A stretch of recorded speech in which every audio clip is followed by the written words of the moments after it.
Hello everyone, welcome to my YouTube channel Python quest.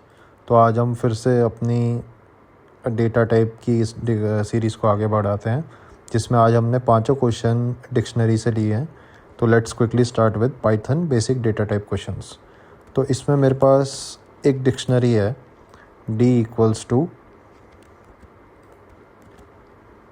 This, जिसमें A B C हमारी की है और 1 2 3 उसकी वैल्यूज़ हैं। अगर मेरे को वैल्यूज़ को एक्सेस करना है तो मैं डी के अंदर एक की डालूँगा, जिससे मेरे को अपनी वैल्यू प्रिंट मिल जाएगी। अगर मैं ए डालता हूँ तो 1 आ जाएगा, सी डालता हूँ तो 3 आ जाएगा। अब इसमें मेरे को सिंपली की और वैल्यू को इंटरचेंज करना है। तो इसको करने के लिए पहले तो मैं एक एम्प्टी डिक्शनरी क्रिएट कर लेता हूँ स्वैप के नाम से। फिर मैं एक फॉर लूप यूज़ करूँगा, for k dot v in d dot items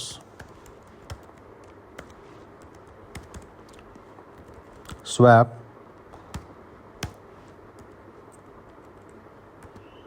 v equals to k. तो इसका मतलब हुआ कि के डी डॉट आइटम्स में मेरे को दोनों चीज़ एक्सेस हो जाती है, जिसमें मेरी की और वैल्यूज़ होती है।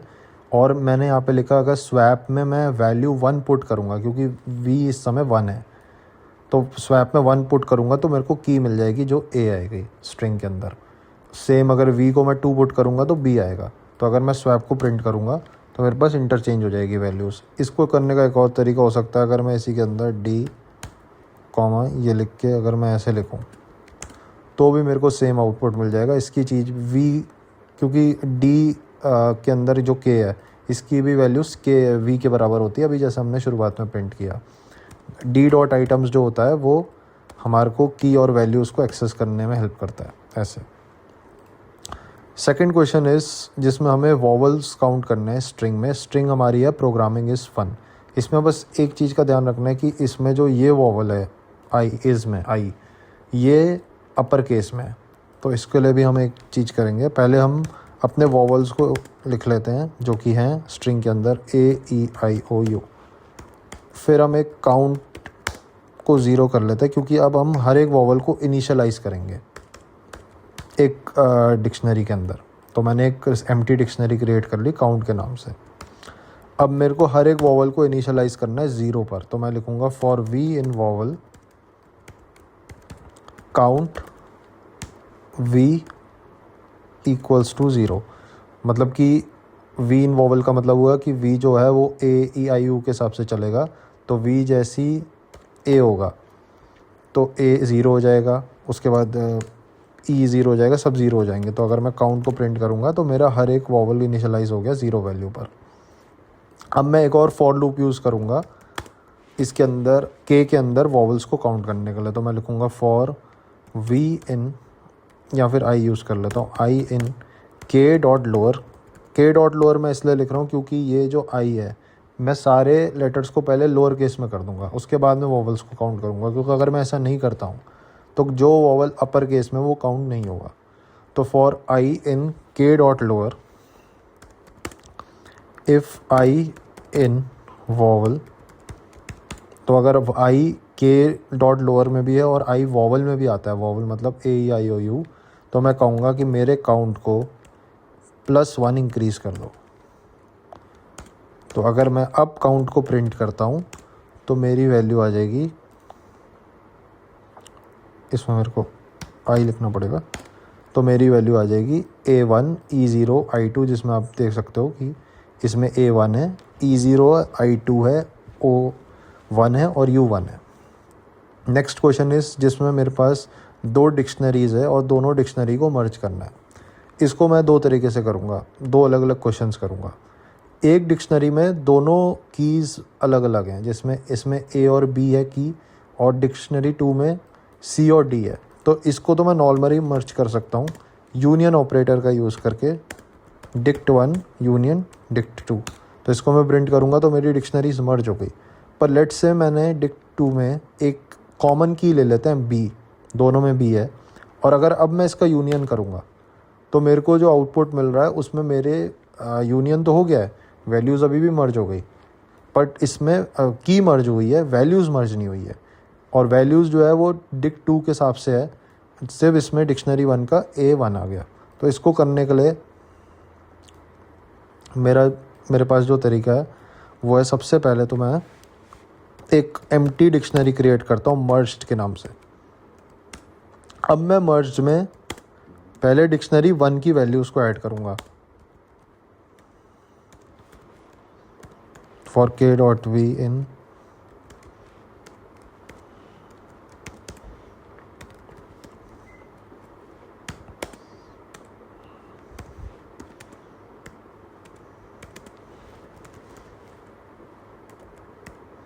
तो इसमें मैंने मर्ज्ड के अंदर सबसे पहले डिक्शनरी 1 की वैल्यूज़ को ऐड कर दिया। तो अगर मैं देखूँ मर्ज्ड को प्रिंट करूँगा तो A1 B2 जो डिक्शनरी 1 था। अब एक और मैं फॉर लूप यूज़ करूँगा जिसमें मैं डिक्शनरी 2 को एक्सेस करूँगा।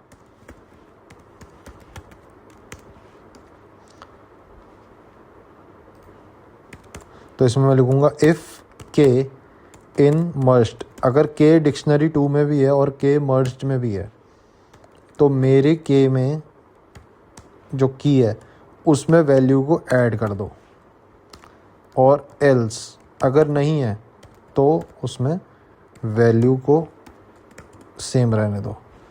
और अब मैं अगर मर्ज को प्रिंट करूँगा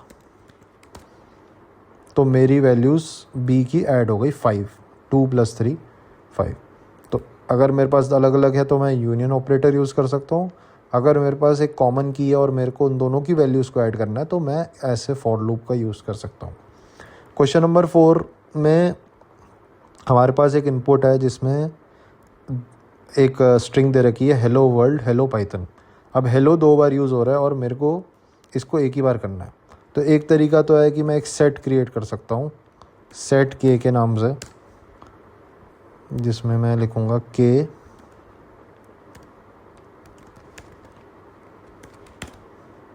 डॉट स्प्लिट, ताकि मेरी हर एक वर्ड जो है वो पहले स्प्लिट हो जाए और उसके बाद मैं सेट यूज़ करूँगा तो मेरे को अलग अलग इसमें वर्ड्स जो कॉमन जो वर्ड रिपीट हो रहा था हेलो वो हट जाएगा। एक तरीका है कि मैं एक एम्प्टी लिस्ट क्रिएट करता हूँ और इसमें मैं फॉर लूप यूज़ करूँगा for i in k if i not in lst। अगर i k में है और lst में नहीं है तो lst को अपेंड कर दो, मतलब lst में i को ऐड कर दो। तो अगर मैं अभी lst को प्रिंट करूँगा, इसमें अगेन k डॉट स्प्लिट मेरे को यूज़ करना पड़ेगा पहले, तो मेरा आउटपुट ऐसे आ जाएगा। तो अगर i lst में होगा तो तब i को हम स्किप कर देंगे, जैसे हेलो इसमें एक बार आ गया तो दूसरे हेलो ऐड नहीं होगा। क्वेश्चन नंबर 5 में हमारे पास एक डिक्शनरी है D1 जिसमें हमारे पास एप्पल बनाना मैंगो है और उनकी वैल्यूज़ लिखी हुई है। तो इसमें हमें सिर्फ वैल्यू को सम करना है। तो एक तो सिंपल तरीका है, मैं अगर सम ऑपरेटर यूज़ करूँगा d डॉट वैल्यूज़, इसमें D1 है तो 100 आ गया, 50 20 30। एक दूसरा तरीका है जिसमें मैं एक फॉर लूप यूज़ कर सकता हूँ for v in D1 dot values. इसमें सिर्फ मैं वैल्यू को एक्सेस कर सकता हूँ।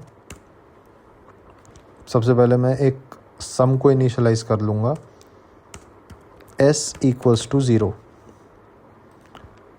तो s will be plus equals to v, और अगर मैं s को प्रिंट करूँगा तो मेरे को वैल्यू 100 मिल जाएगी। So again this was our third series of Python basic data type questions, जिसमें हमने डिक्शनरी के क्वेश्चंस को करा जो थोड़े से टफ लगते हैं, कंफ्यूजिंग लगते हैं। तो प्लीज़ आप अपने व्यूज़ शेयर करना कि आपको कैसा लगा। Please like, share, comment and subscribe my channel. Thank you very much.